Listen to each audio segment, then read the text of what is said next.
Olá, será que saiu a minha voz agora em cima da vinheta? Talvez. Olá, Tadeu. Estávamos aqui fazendo o quê? Fofoca dos nossos amigos. Quase que a gente entrou no ar. Fofoca das tretas. Fofoca das tretas, que a gente gosta de tretas. Tava com saudade de gravar com você. A gente ficou, acho que uns 10 dias, né? Pra mais, hein? Sim, passou bastante tempo. Na verdade, todo episódio a gente fala que a gente tava com saudade de gravar porque a gente demora pra gravar, A gente né? demora, exatamente. É mais do que uma semana que a gente tem episódio na manga. Sim, a gente deixa episódios na gaveta. Foi seu aniversário esses dias. Foi meu aniversário, sou Parabéns mais velha. pra você. Obrigada, muito obrigada. Sou uma geminiana mais velha. Mais experiente na área. Mais experiente. Muito bom. A gente fez uma bagunça, na verdade, o episódio passado, que foi... Na verdade, a gente tá gravando hoje e vai ao ar amanhã já, rapidinho, né? 1º de julho vai ao ar 2 de julho. Que a gente tinha gravado com o Dani e ia ao ar só semana que vem. Sim. E foi uma semana antes. Então, no finzinho do programa, aparece eu falando assim, é amanhã, então a gente vai estar a gente tá muito louco, gente. Desconsidera. O resto foi legal. Tá tudo bem, que a gente tem umas agendas bagunçadas e a gente viaja muito. A hora que dá, a gente posta. E quando dá, a gente posta, e quando dá, a gente grava também. E é isso. O que importa é que não falha nenhuma terça, né? Isso é importante, isso é importante. A gente tem sido fiel aí. A gente tem sido fiel, a gente só tirou férias no fim do ano e no carnaval. Então é isso. A gente mantém, a gente já fez 2 temporadas, vamos fazer mais e tamo firme aí no rolê. Vou mandar um beijo pro Dani, que tá tendo uma repercussão super bacana, né? O episódio com ele. Sim, Dani, super beijo, obrigada. Hoje eu recebi até uma mensagem de uma amigona da Jana, falando, olha, obrigado por ter apresentado o Dani, eu vou atrás, quero comprar o livro dele pro meu filho e tal. Isso é muito bacana, acho que nada paga isso, né? Que bom, nada paga. E outra coisa que nada paga é, as pessoas me encontram, elas falam, quero gravar o seu podcast, isso é muito bom. porque vocês ficam bebendo no podcast. Hoje então, não. assim, hoje a gente não tá bebendo, porque eu tô um pouco rouca, né? vocês estão percebendo.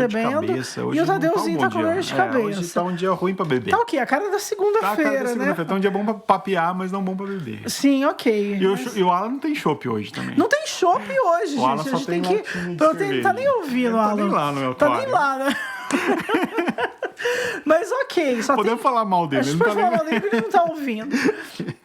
Mas tudo bem. Hoje a gente vai falar de literatura queer, a gente vai falar de corpos dissidentes na literatura, que nos é um tema muito caro. A gente gravou uma entrevista com a Cristina Judar, explicando mais uma vez que a gente aproveitou o Flipostos para gravar entrevista com várias pessoas queridíssimas, que deu certo gravar algumas entrevistas. A gente vai tentar repetir essa fórmula na Flip também. E é isso, quanto mais entrevistas com pessoas que agregam e que tem uma literatura bacana a gente conseguir gravar, mais legal vai ser. E esse é a penúltima entrevista da Flipossos, que a gente fez com a Cristina Judá, e a última será com o Chico Sá, que foi uma entrevista mais rapidinha, porque foi uma coisa mais corrida, mas que deu certo também. Então é um tema bem legal. A Cristina tá lançando o livro, já lançou tem um tempo, né, o livro 8 do 7, pela editora Reformatório, e ela foi muito querida em parar para conversar com a gente. A Jéssica já queria trazer a Cristina há algum tempo, né? Antes de saber até que ela vinha para Flipostos, já falava, né, Jéssica, de trazer ela. Sim. E queria que você desse uma apresentada na Cristina, assim, pro ouvinte. A Cristina é uma linda, é uma querida. Eu conheci a Cristina via internet, porque você sabe que escritor conhece escritor via internet, jornalista de literatura conhece escritor via internet.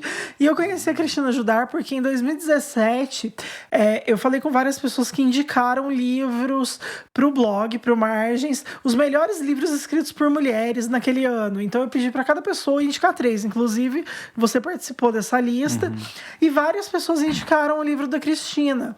Então ela entrou em contato comigo e falou, olha, eu quero te mandar um livro, tal. Eu falei, por favor, me mande. E aí, no ano seguinte, em 2018, ela veio para Casa Filos, no Flipostos, com o Jorginho e tal. Beijo, Jorginho.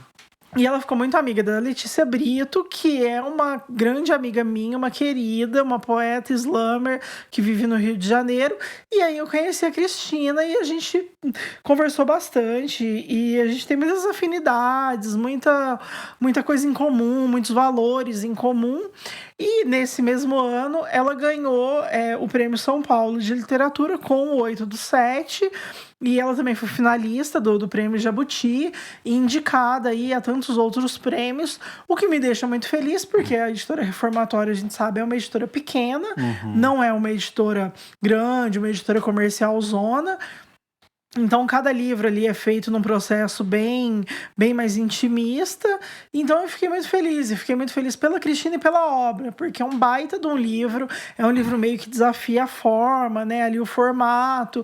É um livro com 2 personagens que são mulheres. E aí tem o terceiro personagem, que é o Serafim. Tem também a cidade de Roma aí como pano de fundo e também como uma personagem. Então, é um livro que vai e volta, né, nesse tempo e que tem toda uma simbologia aí por trás da data. Inclusive, a gente devia ter feito pra ir ao ar dia 8/7, né? Ia ser mais prudente, né? Mas tudo bem. É legal até falar, né? Quando a gente falou de ter o tema LGBTQI+, na literatura, né? Eu fico vendo, assim, até algumas adaptações literárias que acabam tendo um impacto muito forte quando se discute essa temática, né? Eu lembro quando estourou o filme Azul é a Cor Mais Quente, que é uma adaptação literária, né? Dentro de eventuais críticas literárias, cinematográficas que a gente vê por aí, mas é a história de uma adolescente, né? Que ela vem enfrentando a sua maturidade, ela se encanta com uma menina que tem o cabelo azul e vai vivendo aquela intensa relação, né? Eu acho legal a posição que a literatura tem perante essa temática por dar lugar ao outro, assim. O Caio Fernando Abreu, por exemplo, que era um gay assumido, que falava de sexo, falava de política, falava de luta nos seus livros também, acabou sendo, hoje é um escritor que graças à internet, né, com os fragmentos das suas frases, acabou virando um ícone também do movimento literário e as pessoas passaram a se interessar, e eu acho que isso é muito papel da literatura no sentido mais puro, porque não acaba tendo outros meios de chegar. Quando você chega com a literatura, quando você chega com a arte, você seduz alguém, você seduz uma pessoa eventualmente preconceituosa, você seduz um discurso conservador, você vê que permeia naquele lugar, fala, nossa, que bonito isso, vou procurar saber mais disso. É a mesma coisa do religioso que se encanta com o escritor ateu, por exemplo. Eu acho bonito essa forma. Falo, nossa, eu gosto tanto dessa pessoa e a pessoa é tão religiosa, descobre que o cara é ateu e ao mesmo tempo já está envolvido e quebra um pouco aqueles paradigmas dela, assim, né? Eu acho que também é uma forma, é isso, é de quebrar preconceito, é de levar informação, é de levar mais conhecimento às pessoas e de levar amor, né? Porque no final das contas a gente tá o tempo todo falando sobre amor, né? Seja através, sei lá, de uma desilusão no livro que o Caio tava fudido, ou enfim, seja através de uma puta história, sei lá, de um casal de gays ou de um casal de lésbicas e tudo mais. E eu sempre lembro do Marcelino, que é uma pessoa que é um cara que é gay, que é um cara que é assumido, que é um cara que tá aí no rolê e que fala que na literatura a gente pode tudo. Então você não vai ficar sendo cuzão ali, tipo, bundão com medo de ser alguma coisa na literatura. Então eu acho muito importante esse posicionamento, né? Esses dias eu vi alguém, né? Porque eu fico muito em rede social por conta do meu trabalho, e aí eu vi alguém comentar assim, hoje em dia a vida do escritor tem que ser mais interessante do que a obra. O escritor tem que ser mais interessante do que a obra. E eu até comentei, eu falei, mas ele tem que ser interessante, porque se ele não for, como é que ele vai escrever sobre coisas interessantes? E aí é justamente isso, né? Então eu acho que é muito importante o escritor trazer essa vivência, né? Os escritores trazerem isso para a literatura e não terem medo de assumir isso, de colocar isso de repente como uma bandeira ou como um rótulo, porque eu acho que isso também marca esses lugares, marca esse tempo, porque a gente vive também tempos tão intolerantes, tempos tão difíceis em que nenhuma diferença é tolerada, é suportada, ninguém tem paciência com nada, né? E aí você se posicionar enquanto um grupo oprimido, enquanto uma literatura que parte de um lugar de opressão, porque a gente sabe que pessoas queer são oprimidas, e aí transpor essa barreira com a literatura é muito legal, e ver essa literatura ganhando prêmio e com personagens com protagonistas que também estão relacionados a essa temática, né? E isso acender dessa maneira é muito legal. É engraçado que quando você vê, quando a gente fala, né, até com o papo que a gente bateu com a Cristina Judá, a gente vai ouvir daqui a pouquinho, fala dessa luta, né? Às vezes a gente sempre cai esse pragmatismo, né? O Rabiscos, a gente tem esse perfil, a gente não é um podcast puramente para falar de literatura crua e analítica, a gente tem essa imersão, né, na militância, na luta, a gente sempre fala disso e eu acho que isso é bom, é a nossa marca. Isso que você falou é bem interessante, porque essa temática, GLBTQI+, ela vem da literatura dando uma naturalidade bonita na vida, né? A naturalidade que você vê que a condição sexual a de alguém, enfim, ou a postura de determinada pessoa que pode ser diferente da sua, ela nada mais é do que uma postura humana. E a literatura, ela abre essa vida, né? Ela abre essa casa para todo mundo entrar, né? Sim, eu super concordo com isso, eu gosto disso. É isso, a gente... É um podcast que... Desculpa, gente, eu tô Pode super... tossir, tô super gripada. Né? É compreensível. Mas assim, o podcast não é isso. Não é um podcast para ficar aqui analisando semântica da literatura. Mas a gente até recebeu uma crítica recentemente falando disso. Vocês podiam falar menos de política, tá? Né? A gente até conversou sobre isso. Não, a gente não vai falar menos de política. O Tadeu é uma pessoa educada, não vamos.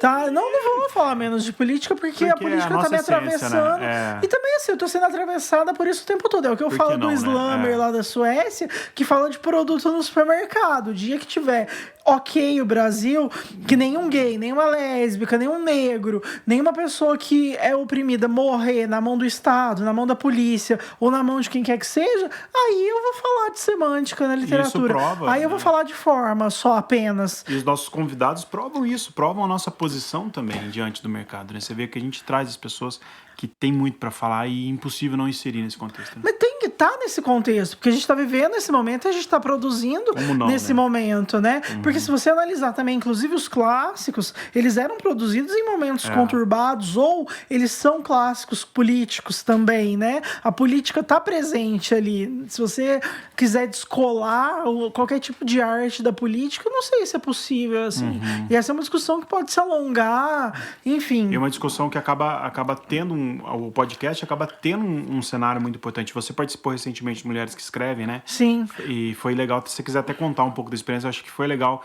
esse diálogo entre podcast de posicionamento também. Sim, porque é isso, não dá pra você tá no meio de coisas que não dialogam politicamente com a tua existência.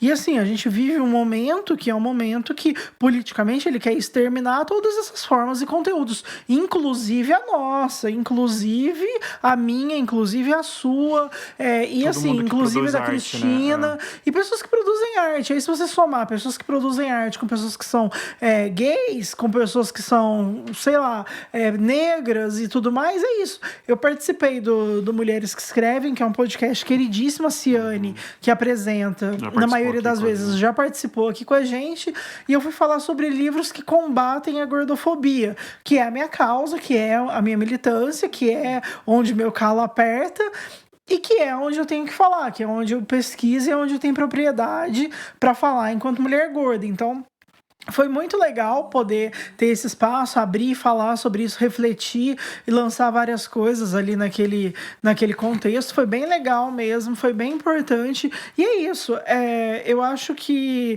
se a gente ficar se poupando ou ficar muito em cima do muro, né? A gente não flui. É exatamente aquilo que eu falo do Marcelino.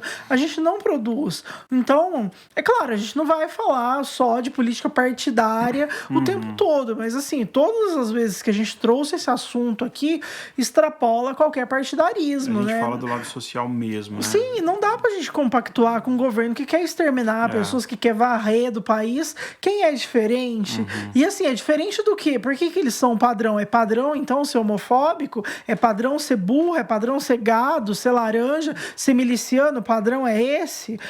Tudo que não for isso, achar que a humanas deve ser cortada, que não deve ter um ensino de humanas. Então quer dizer que se eu não for miliciano, não tiver nenhuma relação próxima com eles, eu não sou padrão, não né? Porque nada, né? o padrão deles até então é esse, né? É ser burro e miliciano. Então, assim, a gente não é nenhuma das duas coisas, né? E o então, Rabiscos assim, nunca, jamais a gente vai é ser. escritor, artista e tá aqui para falar justamente disso, para discutir justamente isso. E para jogar luz nesses temas, né? É óbvio, é o que eu falei. Com orgulho, né? Eu faço isso com muito prazer, no sentido mais forte da palavra, de prazer, assim, porque o podcast, ele é nosso grito também, foda-se. Foda-se, que bom. Olha, falou palavrão, gente. É a primeira vez que o Tadeu tá falando palavrão no podcast. Eu já falei outras Tomei vezes, nota, já falou. Eu sou muito Tudo palavrão. bem. Eu falo muito. Muito boca bad boy. suja, muito bad boy. Nossa, vocês não imaginam a cara que ele tá fazendo aqui de bad boy, né? Eu fiquei com medo agora. Mas beijo para as meninas, então, das mulheres que escrevem. Sim, o foi podcast bem delas incrível. É muito legal. O podcast delas é ótimo. Inclusive, elas têm um episódio também com a Cristina Judari, então vou recomendá-lo aqui, porque a Cristina Judari, ela lê um texto que eu vou até achar o nome da mulher, que ela era do movimento Beat, e ela vai falando sobre sobre o que é uma pessoa... Ai, gente, agora eu não vou lembrar nunca, mas é muito maravilhoso, porque ela vai... É como se ela falasse de um corpo político, mas ela não fala exatamente do corpo político. Eu vou procurar enquanto a gente conversa e volto pra falar disso, mas assim, é um episódio incrível, é uma poesia que eu fiquei louca quando eu escutei, e quem me conhece sabe, eu escuto podcast muito na estrada, assim, então as meninas do Mulheres que Escrevem são uma companhia, e a Cristina também foi nesse dia com esse podcast e falando sobre esse texto. Eu vou achar até o final desse EP, e a gente fala dele, mas assim, só uma coisa que eu queria falar ainda dentro dessa coisa de falar sobre política e tudo mais a gente fala de outras coisas também. Então, assim, o fato da gente se posicionar enquanto uma literatura que é política, enquanto um podcast que é político dentro da cena, enquanto um movimento que não deixa de ser político, a gente também fala de forma e conteúdo, sim. A gente pergunta isso para os nossos convidados, sim. A gente lê muito, sim. E consegue fazer uma literatura comparada, sim, também. Né? Até porque... É isso. Eu sou mestre formado no Instituto de Letras de Linguística da Unicamp, então se eu não souber fazer isso, desculpa, né? Eu sei que vocês não gostam, né? Quem é bolsonarista não gosta de universidade pública, mas assim, é isso. O título tá lá e vocês não conseguem tirar ele da gente. Então, é isso. A gente pode falar sobre isso, mas a gente pode ouvir a entrevista com a Cristina, né? Podemos, vamos ouvir. Então estamos aqui mais uma vez com o podcast Rabiscos, especial Flipossos, hoje com a Cristina Judar. É uma honra tê-la aqui no programa com a gente. A gente está conseguindo vários nomes bons, né, Jéssica? Isso, porque eu sou fã da Cristina. Eu apresento ela para todo mundo. Eu deixo ela sem graça. Ela tá muito sem graça já, porque eu fico elogiando ela não tem mais o que dizer. Eu sou prova viva, porque desde o começo a Jéssica tá falando, vamos gravar com a Cristina Judar. Ela tá quase perdendo o ônibus aqui para gravar com a gente, que ela vai embora. Se eu tô num corredor aqui... Mas tá gravando. Tá. Se eu tô no corredorzinho. Cristina, queria que você falasse um pouco da sua trajetória literária, se apresentasse para os nossos ouvintes e falasse um pouco dos seus trabalhos. Em primeiro lugar, obrigada pelo convite. É maravilhoso estar aqui com vocês. Jéssica, queridona, musa, que me deixa envergonhada, realmente. O pessoal tá rindo da minha cara porque eu fico vermelha. Muito engraçado. Mas, enfim, grande alegria. E está sendo demais estar aqui. Eu acho que esse ambiente, né, você vê muita produção, muita gente diferente junta, essa diversidade toda de conversa e peça de teatro, e criança com adulto e todo tipo de livro. Isso é muito legal estar nesse ambiente fervilhante, assim. Cristina, você acabou de voltar da Europa, você estava participando da Primavera Literária. Eu queria saber como é que foi essa experiência de estar em outro país, de circular com o teu livro, como é que funciona, como é que é, o que é diferente daqui, o que dá para trazer, enfim. É muito interessante, porque é uma vivência bem diferente daquilo que a gente está acostumado aqui, pelo menos. Porque a gente acaba tendo contato lá com estudantes de literatura brasileira e com acadêmicos, com professores, né? E também com o público de lá. Então acaba sendo meio que uma mescla de tudo. E é uma programação bem intensa e Então foi bem legal, porque a gente pode falar muito sobre a situação do Brasil hoje, o que é ser escritor hoje, uma escritora hoje no Brasil, né, que trabalha com temas como os que eu trabalho, como é que é isso. Então o pessoal está muito interessado, você vê que da parte deles eles querem saber como é que está hoje no Brasil, como é que é ser escritora hoje. Tudo isso, né? E qual é a resposta que você dá? Eu ia falar, como que é? Pois é, o que eu falei, e não só eu, né, mas muita gente que estava ali comigo, é que a gente não consegue mais separar a nossa existência cotidiana, né, da política. A gente está sempre pensando nisso agora, nos mínimos detalhes, nas relações, na maneira como a gente aborda as pessoas, na maneira como a gente trabalha o nosso livro. A gente está muito conectado nisso agora, a gente acha que está muito mais consciente do nosso papel, né? E das coisas que a gente produz. Então, dá para sentir isso muito, assim, isso é muito latente agora na gente.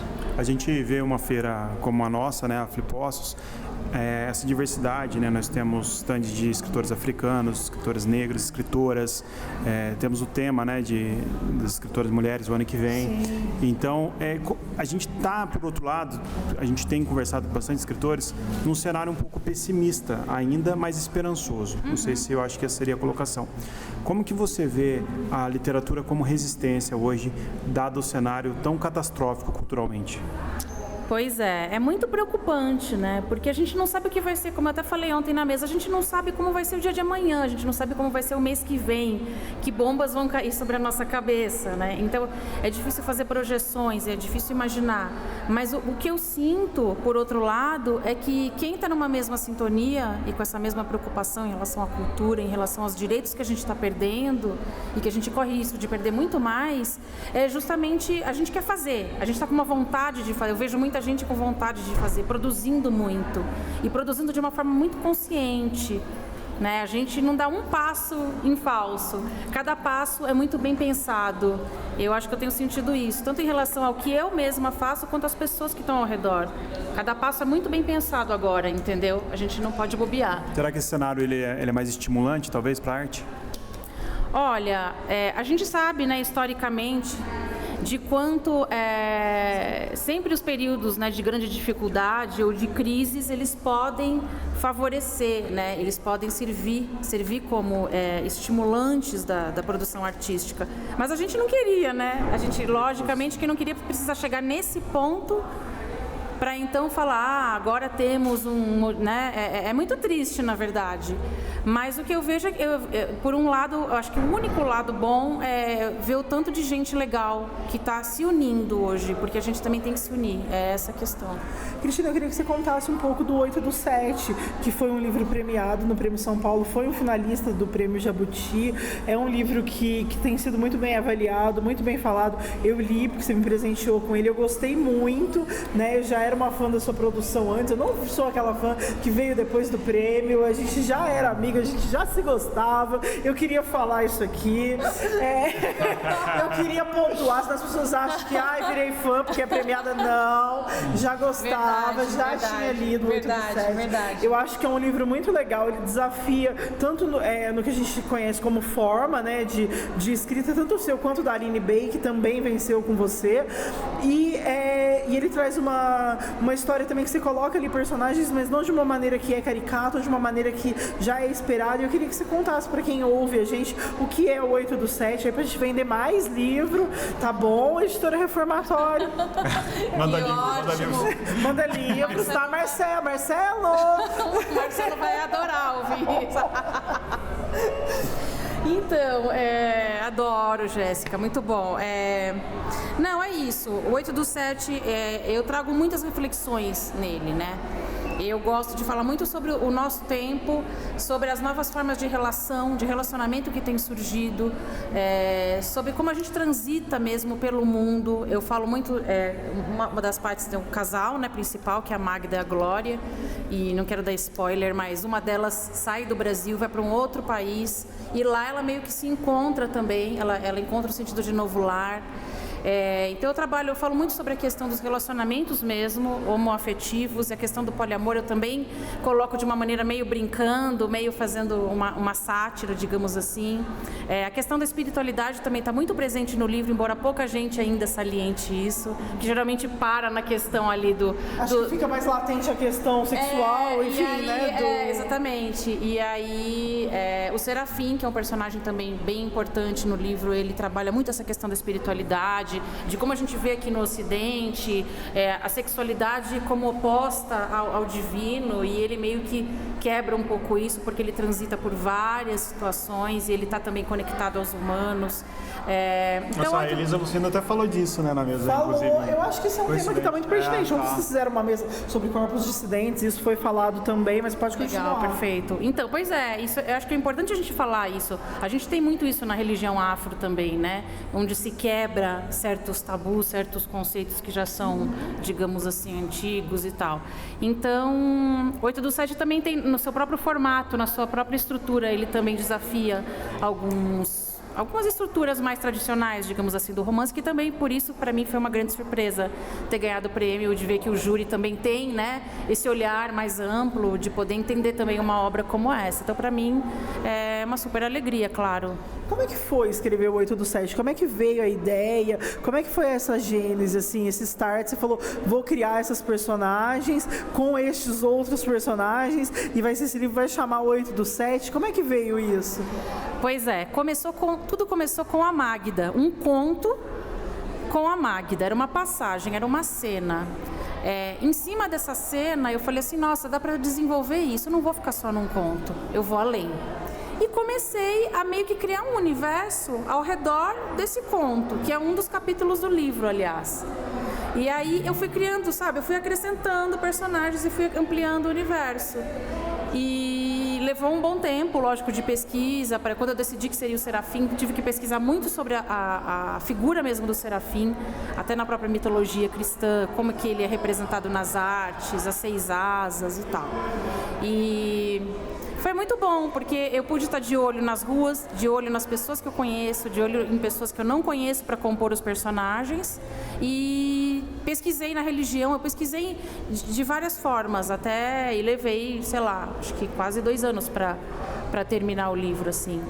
E como é que você soube que ele estava pronto? Quando que você falou, ele está pronto, é isso, vou entregar para o Marcelo, vamos publicar? Ou foi o Marcelo te pressionou? Como que foi? Não, eu tinha um prazo, na verdade, porque ele ganhou o PROAC, né? Então, o PROAC, depois de um tempo... já vem sendo premiada, né? Já era premiada, desculpa. Incentivo, na verdade. Ele tem um prazo, então você não pode passar também daquele prazo para lançar o livro. Então, eu estava com mais ou menos... Eu tinha já um material e aí depois eu fui trabalhando, então eu precisava terminar logo. Mesmo quando eles estendem, eles dão mais 3 meses, eu precisava entregar logo. Então, mas assim, eu acho que é uma coisa muito de você olhar e falar assim, tá aqui o que eu queria dizer. Poderia ser muito maior? Poderia ter mais 200 páginas, eu poderia incluir mais um personagem? Poderia, mas acho que chega uma hora que você como artista tem que virar e falar assim, o que eu queria dizer tá aqui? Tá, então fechou. Fecha e continua a próxima etapa, senão você não acaba nunca. Isso é meio que... Você tem que ter essa disciplina, sabe? Entendi. E uma outra coisa que eu queria te perguntar, Cris, em relação aos corpos dissidentes mesmo. Eu venho observando o que vem acontecendo no Brasil, então eu acho que desde 2013 a gente veio numa crescente de discussão sobre várias coisas que foram se quebrando juntamente com a democracia.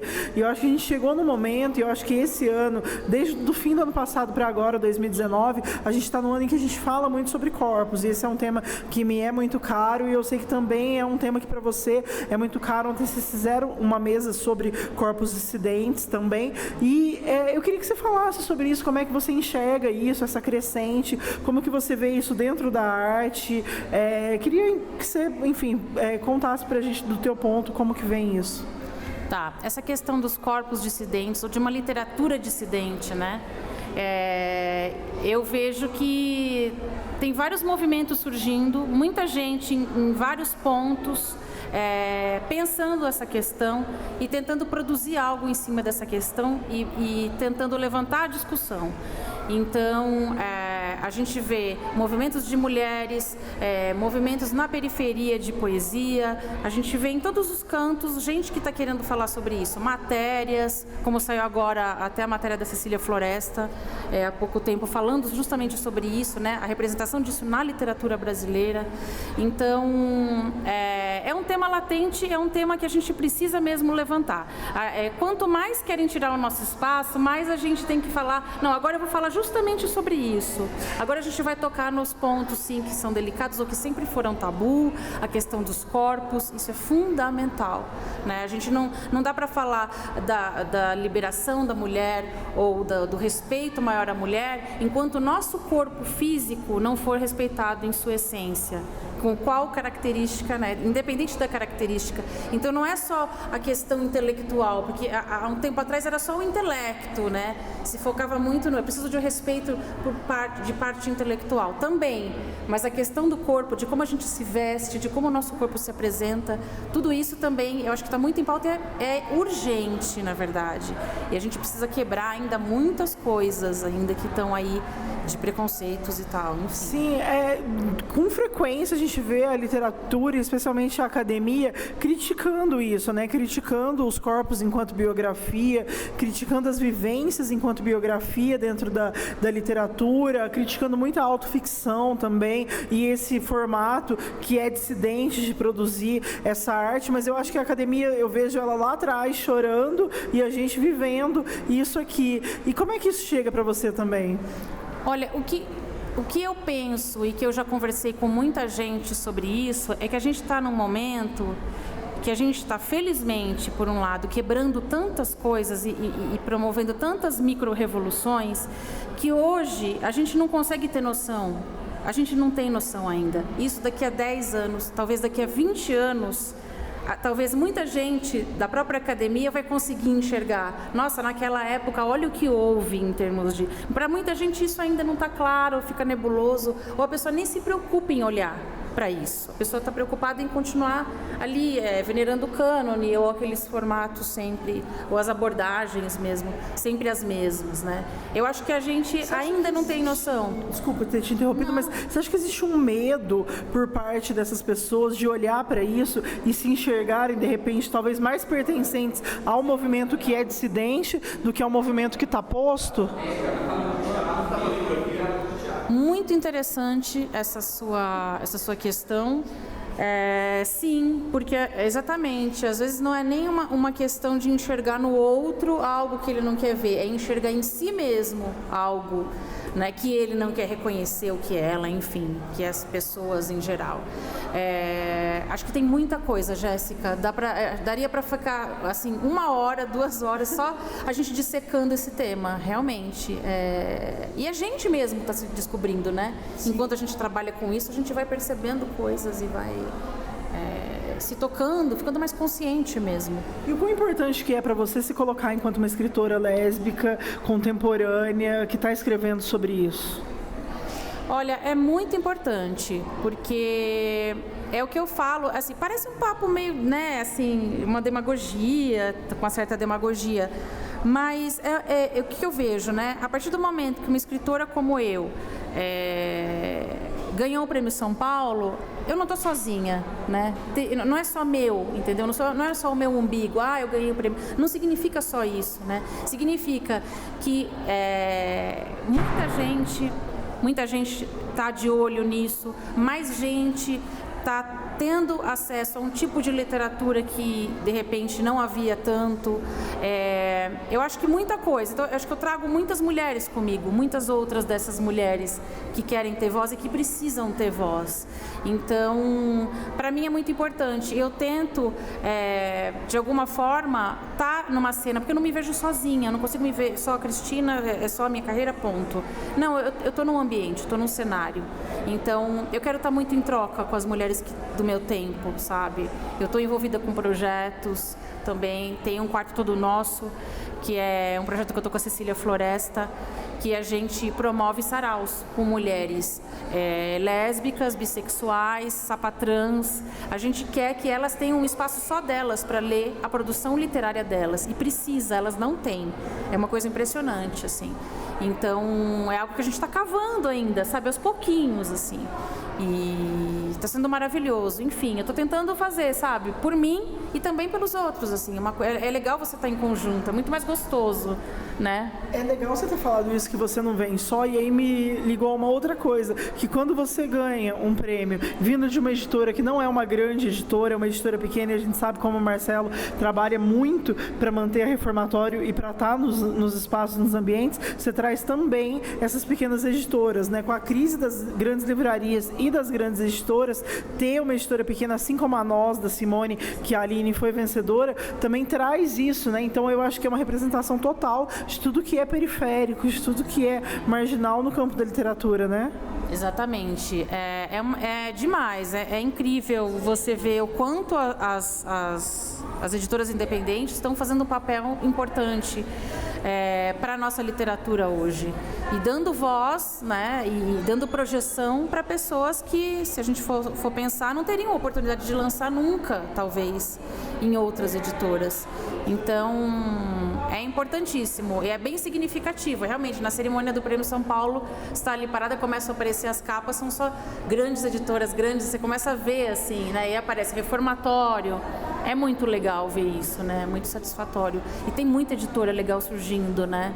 Como a Padê, como uma série de editoras que estão fazendo um trabalho revolucionário. A Padê é ótima, a gente já entrevistou a Kika Sena, que foi publicada pela Padê, e eu tenho um carinho enorme pelas meninas, tanto pela Bárbara quanto pela Tatiana, gosto muito. Eu também queria te perguntar uma outra coisa, mas eu esqueci, então o Tadeu, de repente, tem alguma Eu tenho, pergunta. emendando isso que você está falando, a gente tem tantos ouvintes do podcast, quanto o pessoal circulando em eventos literários que a gente frequenta, muitas pessoas que estão começando e pararam, por culpa das pequenas editoras, pararam de ver uma coisa tão inatingível, mostrar o trabalho, escrever, publicar. O que você daria de dica para as pessoas que a gente sabe que estão ouvindo o podcast e com medo, ainda inseguras? A Jéssica citou aqui, Cassina, que a gente falou isso também para os escritores trans, que estão acuados, ainda se sentem acuados. Com certeza. E talvez hoje representados aqui por você também, que é uma militante. O que você tem para falar para essas pessoas? A literatura trans está num momento histórico porque ela tá meio que sendo constituída, né, e construída. É maravilhoso ver o surgimento, né, dessas vozes assim agora, nesse momento, né? Mas o que eu digo para todos, se você tem um trabalho realmente, se você quer, né, trabalhar com literatura, quer produzir literatura, quer pensar literatura, é muito importante estar atento ao que está sendo produzido, ler, conhecer quem está publicando, de que forma, quais são as linhas editoriais de cada casa, e aí em cima disso, se você realmente tiver um trabalho, tentar entrar em contato com editoras que tenham afinidade com aquilo que você produz. Acho que isso é o mais importante, porque muita gente às vezes quer publicar por uma editora que não tem nada a ver com aquela sua proposta. E aí você não vai conseguir mesmo, vai ser mais difícil, que já é um caminho difícil, já é um caminho nebuloso, esse da publicação. Então é importante fazer muita pesquisa e ler muito e conhecer o pessoal que está produzindo hoje, que está publicando hoje pelas independentes. Legal. Cristina, Minha pergunta, mas lembrou? posso fazer? Não, pode. Não, pode fazer. Eu já ia encaminhar Você já ia pro encerrar? final. Vamos para a sua pergunta, então. Eu queria saber se em algum momento o prêmio foi um peso para você. Não, acho que não. Peso não. Ele traz algumas surpresas, digamos assim. Às vezes você leva surpresas por parte de pessoas positivas, às vezes não tão positivas. Muda um pouco o cenário, muda um pouco a forma como você é recebido também. Tem gente que passa a ler o seu livro só depois do prêmio, porque aí fala, então tá, agora eu vou ler. Né? Que não é o seu caso.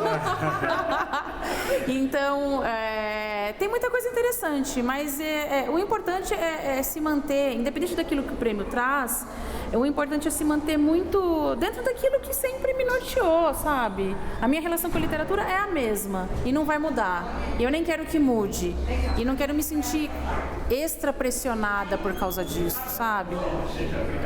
Peraí, eu vou fazer uma pausa que o Humberto tá chegando aqui. Do nada, chegando no nosso podcast. Já entra. Atenção, pessoal do Rabiscos, Humberto do primeiro. Humberto chegou, ele chegou sendo entrevistado. Tudo bem? A gente já chegou fazendo bagunça aqui, mas tudo bem. Peraí, dá um oi aqui, Humberto. Dá um oi aqui no Rabiscos. Depois a gente entrevista só você, mas dá um oi aqui. Oi, eu sou Humberto, canal Literário Primeira Prateleira. Chegou.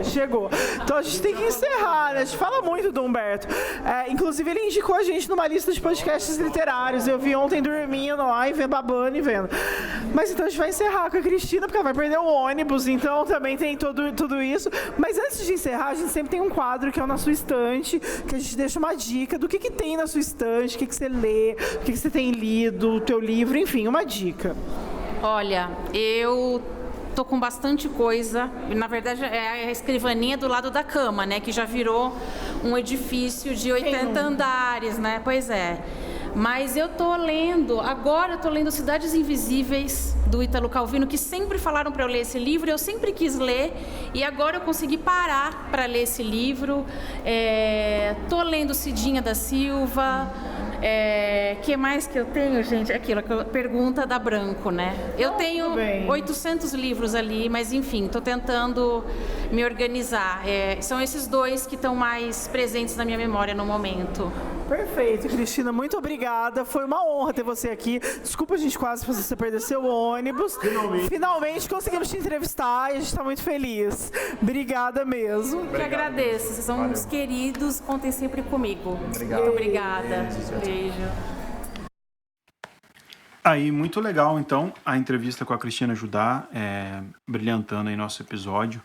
E é legal, Jéssica, dentro de tudo que a gente conversou, que a gente está conversando, né, dessa temática, eu acho bacana. O que eu gosto também do efeito que dá, as pessoas que procuram a gente falam, eu li tal livro, eu fiz uma lista do que você falou, me falaram, e se eu fosse puta, de um dos episódios que a gente falou da Mara Moura, falaram do Ricardo Felitti também, do Chico Felitti, que participou, e eu acho que são pessoas que mostram o diferente no sentido literário e próximo, né? Aquela literatura que aproxima. Então, eu acho que isso é muito legal, faz a gente se sentir bem empolgado e motivado a continuar. E foi muito legal o papo com a Cristina Judá. E fica o convite para ela também participar pessoalmente, se um dia estiver por perto, vir até o estúdio gravar com a gente, que é sempre prazeroso. Não, eu quero fazer muitas coisas com a Cristina ainda, porque a gente quase nunca se vê com tempo, mas a gente tem que beber uma cerveja, a gente tem que fazer muito mais coisas. A gente gravou correndo o podcast também, porque ela tinha que pegar o ônibus para ir embora, né? A gente falou um pouco dela. Vocês ouviram no aí corredor, no corredor, e aí o Humberto chegou junto, com a Ju. A Ju tava também. Foi bem legal, assim, mas aí a gente meio que, enfim... ouvir uns barulhinhos ao fundo. Foi uma gravação que não é como no estúdio, que a gente está 100% concentrado nisso.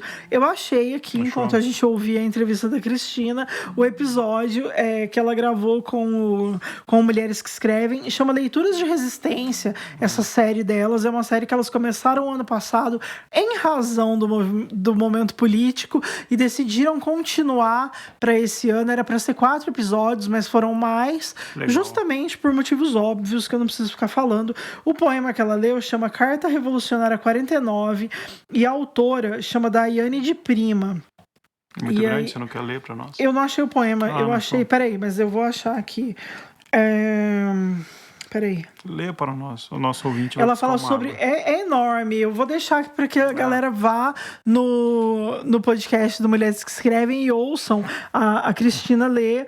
Mas ela vai falando sobre liberdade, e aí ela pede para libertar várias pessoas. Entre elas, os 7 milhões de esfomeados no Paquistão, a Angela Davis... E Joana d'Arc, Jesus Cristo, Sócrates, e aí ela fala para libertarem todos os prisioneiros políticos. E aí ela compara todas as pessoas, desde as atividades mais impensáveis, assim, sei lá, tipo, flamingos morrendo no parque turístico de Fênix são prisioneiros políticos. Criança numa escola é prisioneira política. Todo advogado em seu cubículo é um prisioneiro político. Todo médico lobotomizado pela ama, todo indígena em reserva, todo negro, toda bicha escondendo-se num bar, todo viciado injetando no banheiro. E ela vai falando assim. Que massa. E é um poema incrível, assim, e aí ela conta um pouco sobre a Daiane de Prima. Inclusive, eu procurei o livro dela para comprar, mas eu não achei. O que tinha, assim, era um absurdo de caro, porque você só acha em sebo.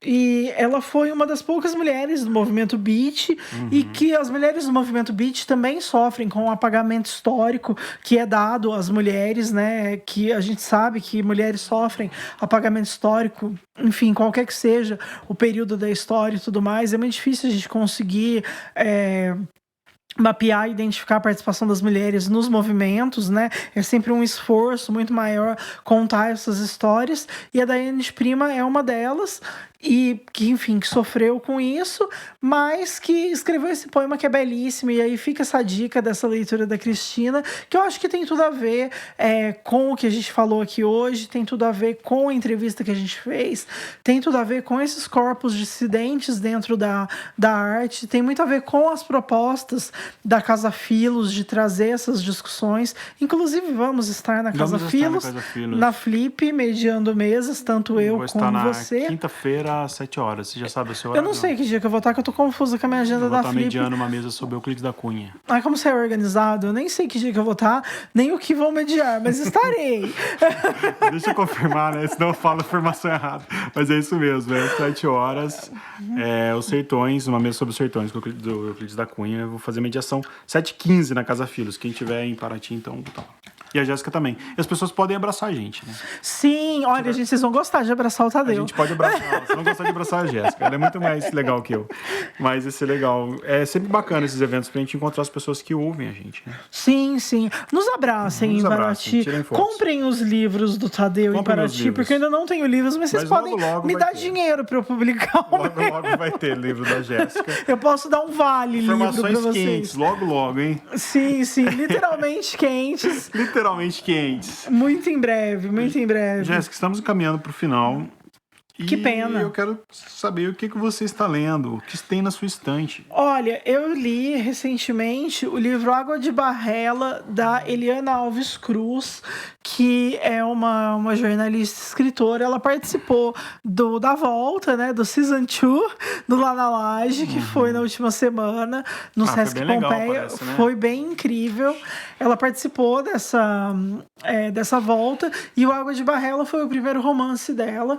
Então eu já tinha lido, mas eu reli para poder mediar a mesa. Então é um romance que é um romance épico, e ela conta a história da família dela, desde da primeira geração que antecedeu ela até, e ela vai vendo, chegar até os antepassados em África, assim, ela vai buscando isso, revirando e remoendo toda essa história a partir da personagem principal, que é inspirada na avó dela. E é um livro belíssimo, assim.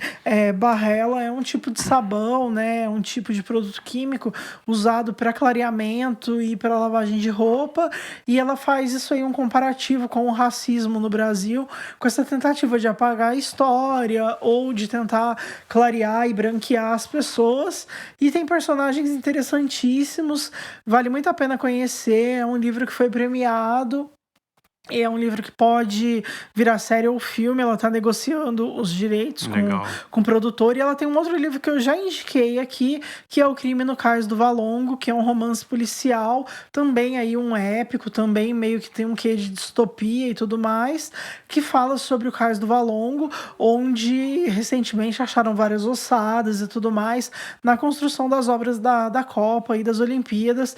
Então daí que ela foi remexer também nessa história, e traz muito da história de Moçambique ali dentro do livro, personagens moçambicanos.